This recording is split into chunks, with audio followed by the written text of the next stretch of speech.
I'm meaning to do a video for some time now, but I've not really had much to talk about, and I especially don't want to go over things I've already said in my previous YouTube channels, because you could just basically, I've been noticing in YouTube that people that are hoping for the Zack Snyder cut, that's all they talk about constantly. I mean, I am one too, but I would only be going over and saying the exact same stuff. So if you want to hear my thoughts on the Zack Snyder stuff, then you go and check out my previous videos, and there's only so many times I can say certain things. So, and I'll probably go over some old ground as well just now, but it's what's on my mind, and that's how I like to make my videos. I basically talk about what's in my mind. So what's in my mind just now is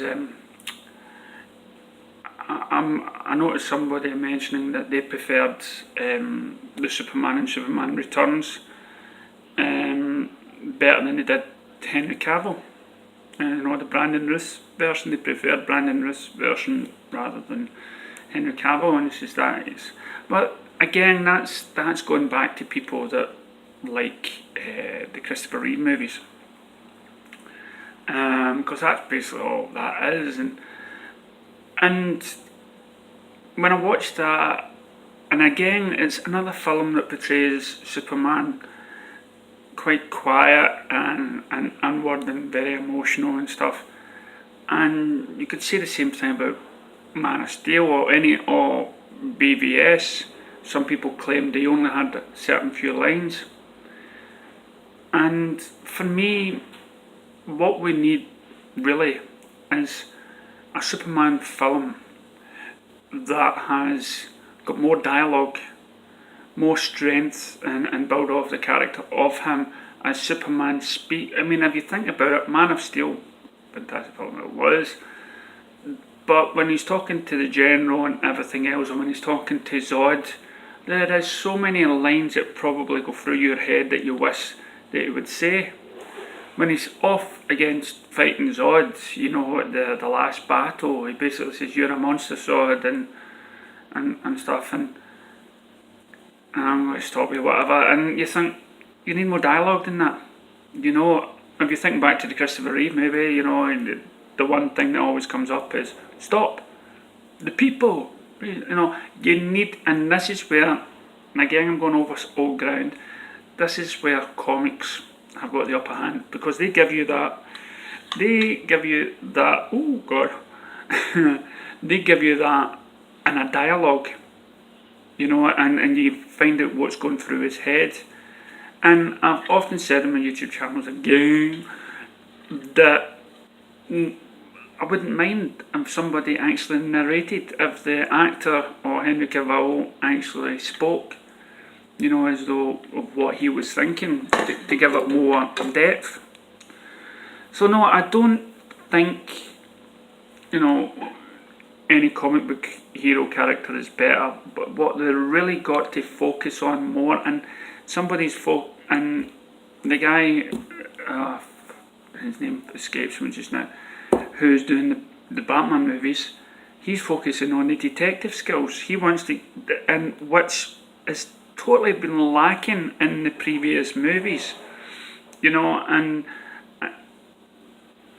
you go back to Tim Burton one, you go back to Christopher Nolan one, so you really want, and most of the stuff, he's not actually, okay, in Batman with Jack Nicholson, he's tingling the poison a little bit, he's tinkling with that, but we need more of the detective, the looking at the clues, the looking at the footprints and stuff like that, DNA, checking the computer, trying to solve mysteries and stuff.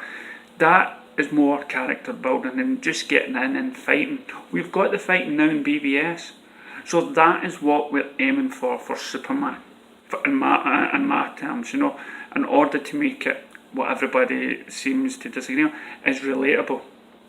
To make Superman relatable, you've got to get more from him. You've got to hear his words, his strength of words is his character coming out of his mouth rather than just his actions. Another topic that seems to have let me down is again the DC fans. Yet another actor, so to speak, has left Twitter because of the hate campaign.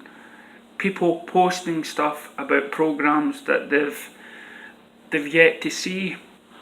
I mean, we've had that problem with the Titans, with Starfire, moaning about the colour of their skin, and it's not orange and whatnot, and it's been played by a black woman with fuzzy hair and whatnot, and it's an adaptation of the characters. And okay, you're not getting the way you see it in the comic book character in the comics, but you never are.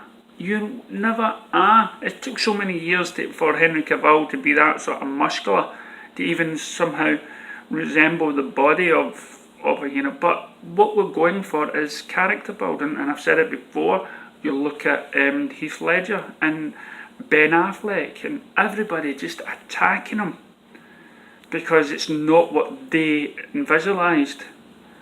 And in this way, DC fans constantly let me down. And I know we can all do better. And I'm going to say DC fans. I am going to say DC fans because I like to think, that they have passion. They have passion for the characters and the stories. And I get it. You're worried about how your favourite character's been portrayed. But let's wait until we see the show. Okay? I've got one person who contradicts himself, right? Who raises Justice League film up, but puts down the DC TV shows. And to me, the DC TV shows and the Justice League movie is on the same sort of balance with scope of colour and cheesiness and everything else. But I still love the TV shows. But he will put it all down and then he speaks highly of Man of Steel and claims that that wasn't a Zack Snyder film, that was more Christopher Nolan. He was talking bull. I know people are passionate, but do you hear Marvel fans tweeting about some character choice to the extent that they closed down the Twitter account? No. So we've let ourselves down in that score. So have you got thoughts and ideas and stuff that you might want to hear my opinion on? Please comment down below or contact the DC page, DC Fan Gives Hope, and make sure you tell us on the page that you do follow the YouTube so I know that you'll get your answer here. Thanks very much.